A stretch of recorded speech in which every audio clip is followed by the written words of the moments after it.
Hello and Assalamu Alaikum. My name is Sarah Batul and today I have two very special guests from Denmark. Mr. Jacob Linnell, the Danish ambassador to Pakistan, and Mr. Ulrich Evers Busch, the Director Global Corporation, Danish Energy Agency. Thanks for joining us. So Mr. Ambassador, how has your experience been in Pakistan? How is Pakistan treating you? You know, before coming here, people would tell me a lot about Pakistan. They will say the people are friendly. Yeah. They will see the hospitality is legendary. They will say the nature is beautiful. And they will say the food is fantastic. Yeah. And you know what? It's all true. Yeah. It has been a wonderful experience for me to be here for the first 2 months I've been here. Sir, my question is for you. Since Pakistan is transforming its energy sector and it wants to generate 60% of its energy from clean and renewable sources. So in your opinion, how will Denmark help Pakistan in that regard?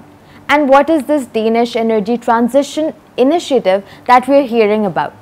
And what is the mission of this initiative in Pakistan?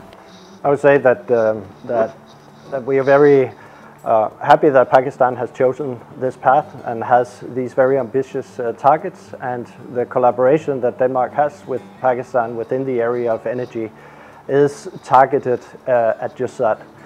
Denmark, 50 years ago, Denmark was close to 100% dependent on fossil fuels. We turned around the system, and our system today is mainly focused on renewable energy.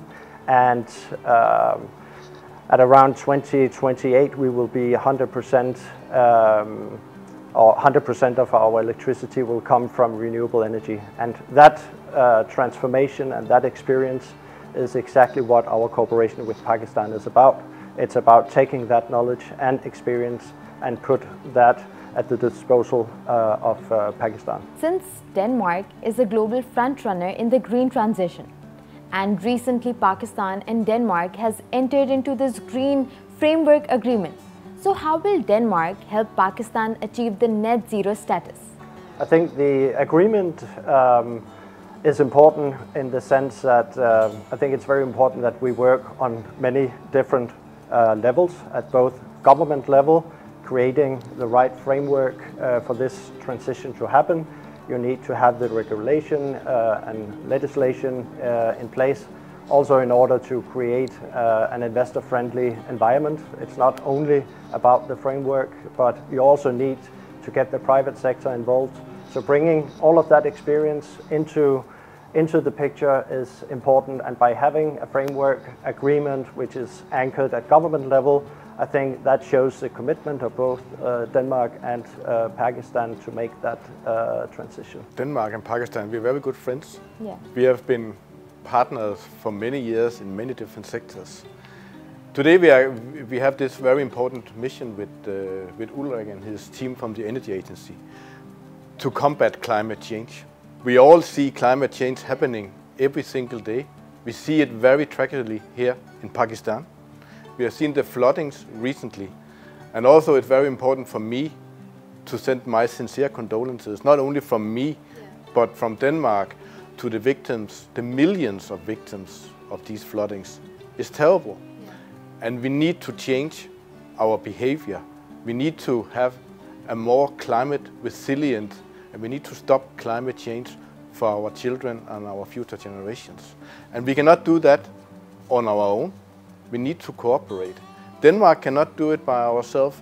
Pakistan cannot do it ourselves. So we need to work together. So, in your opinion, is the move to a more nuclear a good alternative, or should Pakistan look for more renewable mix? Pakistan need to work on all aspects. Yeah. They need to change the fuels so that they can shift from coal to renewable sources. That could be biomass, that could be wind, that could be solar. That is one way. But Pakistan also needs to be more adaptive to the climate changes. And I think by having a mixed energy system also makes you less dependent, and the energy independency is extremely important. So to be reliant on nuclear would also make the whole energy system of Pakistan very vulnerable. So an energy mix is the best solution, and Pakistan has the every possibility of just that. It was mentioned with hydro, solar, and wind. There are many options, and these options are actually the options with the least cost looking at the overall picture compared to fossil fuels, especially right now when the prices of gas, oil has exploded. Sir, in your opinion, what do you think is the best technology, best clean energy technology being used by Denmark has good prospect of being effective in Pakistan? Looking at single technologies, Denmark is very strong within wind energy, both onshore and offshore. There are some installations already in Pakistan, so I would say that is a clear area of opportunity in Pakistan. But solar, of course, also with the climate that you have in Pakistan, a lot of sun, so it's obvious. And then with the hydro reserves that you have up north, so you have all the opportunities of creating a good energy mix in Pakistan. So since Pakistan and Denmark came into this agreement in 2021, and since there has been a change in the government, so did the agreement or the partnership face any kind of modifications in that regard? Yes, we also always try to be on top of the agenda, how we work between our two governments. Denmark, we are a small nation. We are a nation of traders and merchants and seafarers. Yeah. We like globalization, we like to trade. We also like to trade with Pakistan. So we see a number of Danish companies being present here, doing good business in Pakistan. We also see Pakistani companies doing good business in Denmark. I hope that during my tenure here in Pakistan, we will see even more trade between our nations. So how is Denmark helping Pakistan tackle the floods? And would you please walk us through some contributions done by Denmark in this regard? Again, we are talking about the tragic floodings, the devastating floodings. I had the opportunity to see it with my own eyes. I went to the province of Sindh 3 weeks ago and see the terrible, terrible situation for the people living in that area. From Denmark, we are doing our best to support.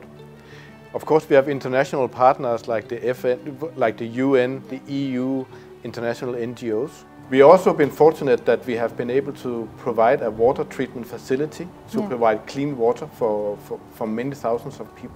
So we have a facility in the province of Sindh providing clean drinking water in the magnitude of 100,000 liters every single day. And it will stay there for a couple of months, and I'm very proud of that, even though I know it's a small drop in the ocean when we look at the needs that are in the region. Thanks for joining us. I hope that the collaboration between Denmark and Pakistan will turn out to be fruitful. That was all for today. Stay tuned. Allah Hafiz.